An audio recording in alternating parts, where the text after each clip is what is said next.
દેવીબેન, તમે એક મહિલા છો, સમાજના આગેવાન છો.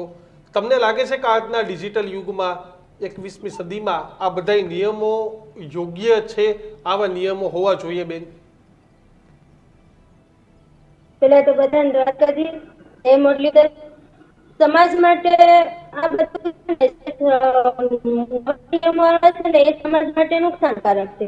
અને જે ઝુંઝાણ અમારી હતી રીત રિવાજ અમારા સાંસ્કૃતિક અમારી સંસ્કૃતિ માટે કે આર્ય સમાજમાં પગલા ને એવું બધી હતું ને પેલા શ્રીમંતના પ્રસંગ ઘર ફૂટતો હતો. પછી આપણે કંકુ પગલામાં અત્યારે દેખાડીમાં તમે જો તો લાખોના ખર્ચા કરી નાખે છે.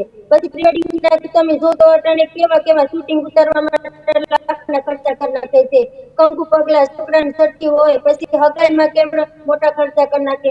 એ બધા સમાજ માટે કઈ મોટા ઉપયોગી નથી. ક્યાંક ને ક્યાંક મારો સમાજ મને અંદર વેદના થઈ મારો સમાજ કઈ દોર ઉપર જઈ રહ્યો છે.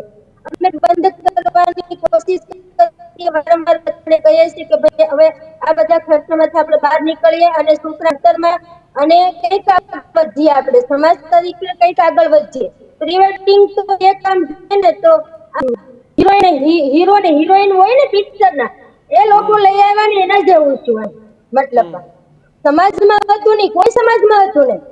અને આમાં એવું થાય કે સસરાની ઘરે એ જે જમાઈ બનવા આવેલો છે એ દીકરીને એને ઘરે લઈ ગયા પેલા એ શૂટિંગ ઉતારી છે ને કે આપણે અંદરથી એવું થાય કે શું કામે આવા સોશિયલ મીડિયામાં વિડિયા વાયરલ અત્યારે એનો ગલત ઉપયોગ થાય છે કેવું કેવું થાય છે.